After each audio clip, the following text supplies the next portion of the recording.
Yo, naghanap ka ba ng apartment? Yan, meron tayong pinuntahan kahapon dyan sa may Makinabang, sa may malapit sa Rapela. Tapat halos sa Rapela, medyo papasok lang. Pero mura lang ang renta dyan. Yan. May isang CR, may isang kwarto. Malaki-laki rin para sa isang pamilya. Ito naman pangalawa nito, ito yung Chua apartment sa may, ano yan, sa may New Frontier.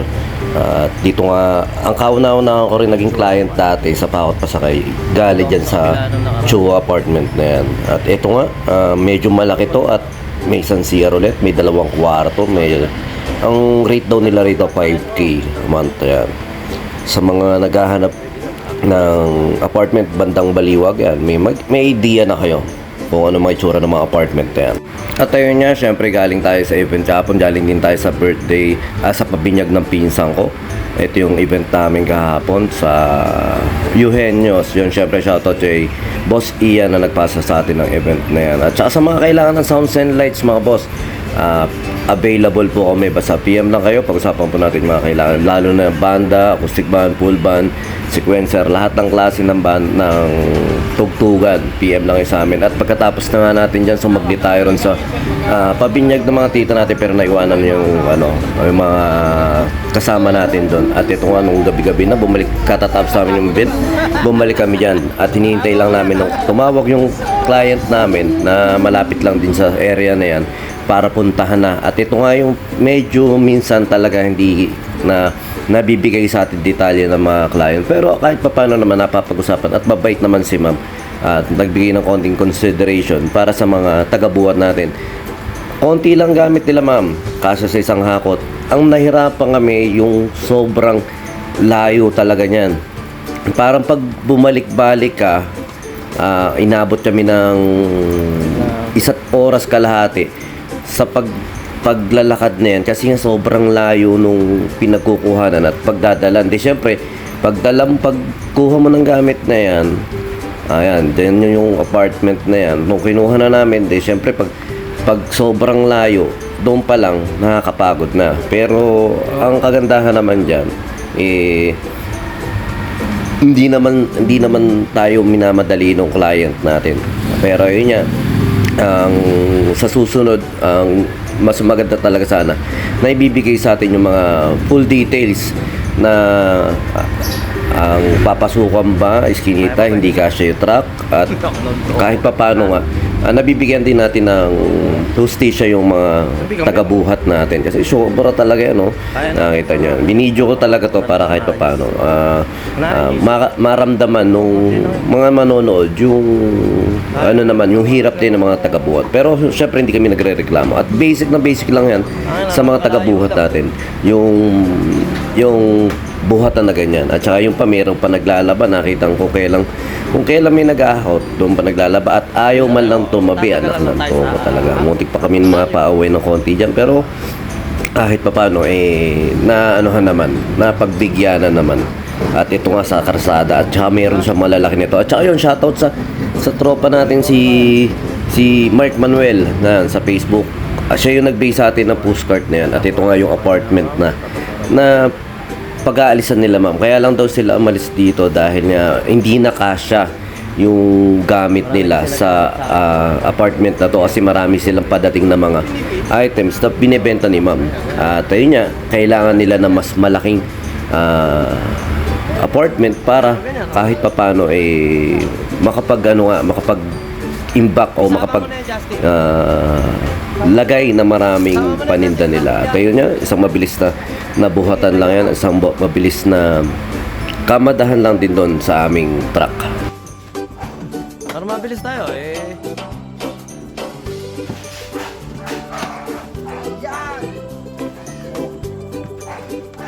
matatapon yung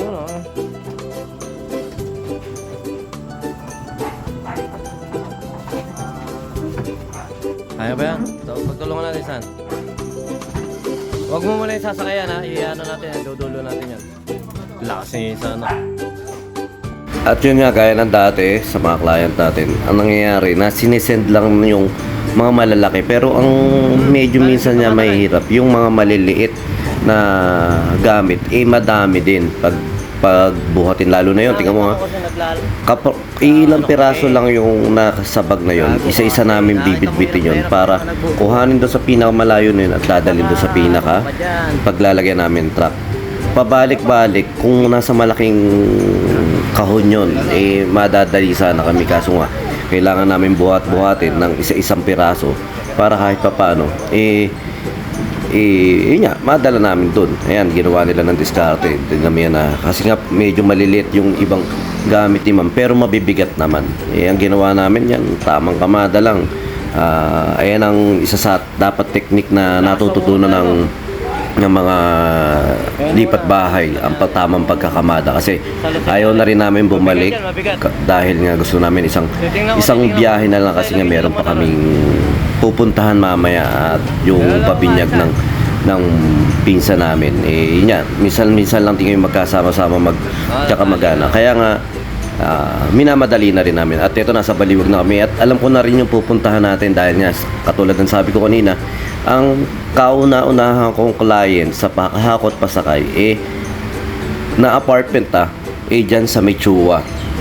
Kumbaga nagkaroon lang ako ng idea no, na kaysa ako mahiram nga yung truck natin na walang bayad, pinost ko na agad, nagsalita na agad ako na hakot, yung mga nakagad ako ng page, Pakahakot Pasakay, para kahit papano yung panggastos-gastos sa sasakyan nakukuha na. At nandiyan na kami sa Chua apartment. Ang nakakatatlong na ako dyan, client.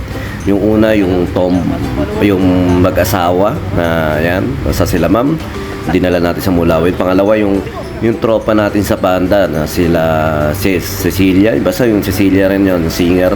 At saka ito nga yung sila ma'am. At ito, syempre umpisahan na ang babaan para kahit papano mabilis nga kami. At yun, syempre sa mga nangangailangan ng truck, mini truck o para sa lipat bahay, PM lang po kayo sa Pakahakot Pasakay. At muli hinihingi namin na isend yung mga detalye tungkol sa paglilipatan, gaano kalaki yung iskinita, gaano kalayo yung iskinita, at syempre saktong pasok to tsak sa budget nyo sa lipat bahay. At ito, mas marami na ikakarga dyan kaysa sa L300. Ang L300, oo, nakakapagkarga ang L300, pero hindi kasya sa loob ng L300. Pahiga kasya siya, pero patayo na hindi. Pero ayun nga, blessing sa atin doon sa sasakyan nito dahil nga nakakuha tayo ng racket sa Pakahakot Pasakay at medyo kahit papano meron na tayong mga repeat client na pag kailangan nila ng lipat, tayo ang hinahanap po, tayo tinatawag nila. At yan nga, binibideo natin ito para kahit papano yung mga client natin magkaroon ng idea sa mga apartment din na nalilipatan natin, na napupuntahan natin, para kahit papano sa mga naghahanap ng apartment magkaroon sila ng idea sa mga apartment na available sa mga lugar na yon. At para kung sakali magustuhan nila, pwede nila ikutan, pwede rin nila matanong. Hindi ko pa natin hinihingi yung mga number ng mga may-ari doon, kasi ayoko rin i-post, ayoko rin kasi nga syempre baka marami rin mag-text o magano-ano sa kanila, mapagalitan pa tayo. Kaya ang sinasabi na lang namin yung pangalan ng lugar at saka binibideo natin yung ganyan. Pero yung contact number, syempre hindi natin karapatan na mag-post o magbigay ng ganyan. Kaya sinasabi na lang natin yung lugar para magkaroon sila ng tamang idea. At saka ito nga yung Chua apartment, nakita nyo ang laki ng 2 kwarto. Magpapagulong-gulong lang silang dalawa dyan kasi dalawa lang sila mag-asawa magkasama dyan. Pero yun nga, kailangan nila ng malaking bahay para kahit papano yung mga gamit na binibenta nila, yung mga damit na binibenta nila may mapaglagyan at maayos. At saka yun nga, hindi na ganun kalayo ang lakarin nila pag sila may mga client, parang ganyan. At saka ito isa sa pinakamabigat at pinakadelikado ng buhatin kasi nadudurog yan yung cabinet na yan. Ayan ang sa lahat ng cabinet, mga mabigat na tapos nadudurog pa, hindi advisable yan para sa mga naglilipat-lipat bahay, yung mga ganyang mga ganyang aparador. Parang gano'n lang, nakita nyo yung katawan ni Baki, oh, lupit. Ayan ang pinsan ko malupit sa buhatan yan. Ngayon lang natin siya nakasama sa buhatan kasi nga wala masyado to siyang gawa at magkakasama kami nga ron sa inuman dahil nga pabinyag ng utol niya. Nakita nyo katawan niya. At saka ito nga yung room, ang laki ng kwarto niyan. Tingnan nyo na yung pating top load namin, meron pa. Nakita nyo mga buwis buhay yung mga kasama natin sa pahakot pasakay. Nakita nyo yan, no? Inaakyat pa para lang maibiyahe ng sama-sama yung mga gamit nyo. Ito, mabigat din yan sa lamin na yan. So, shoutout sa magjowa na nandoon sa labas. Siyempre, makikiraan po. Yan. Nakita ito, mabigat din yan. Istante na yan. Pero buti na lang malalakas ang katawan ng mga taga-buhat natin. At yun, muli, maraming salamat sa mga nagiging client natin sa Pahakot Pasay.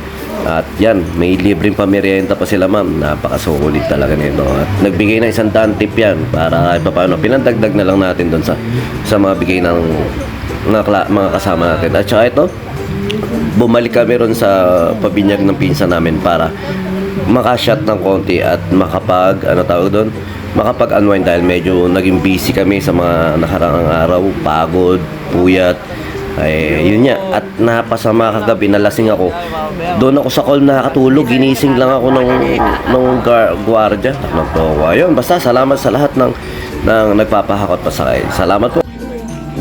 Sawa? Hindi. Okay na yan. Hindi, kaya. Uwi na kami.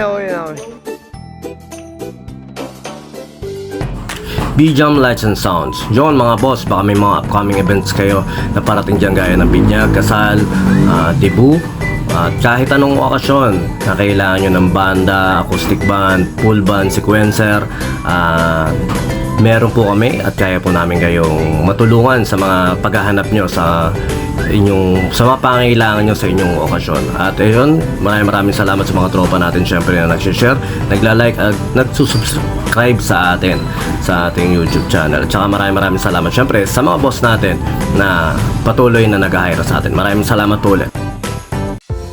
Yon, lipat apartment, kailangan mo ba ng saktong sasakyan para sa saktong budget mo, para sa paglilipat ng gamit mo sa bagong apartment mo syempre. Ayun, PM lang po kayo sa amin sa Pahakot Pasakay. Pag-usapan po natin, meron po tayong pinarerentahan na sasakyan at driver lang, at meron din po tayong mga helper na pwedeng tumulong sa atin sa paglilipat na ating mga gamit. At saka yun, maraming salamat din sa mga client din natin na nag-a-avail sa B-Jam Lights and Sounds. Maraming salamat, at maraming salamat din po sa mga tropa natin at mga client natin na nagda-like, nag-share, nagpa-follow, nagko-comment at nagsusubscribe syempre sa Pahakot Pasakay at saka B-Jam Lights and Sounds. Maraming salamat po. God bless.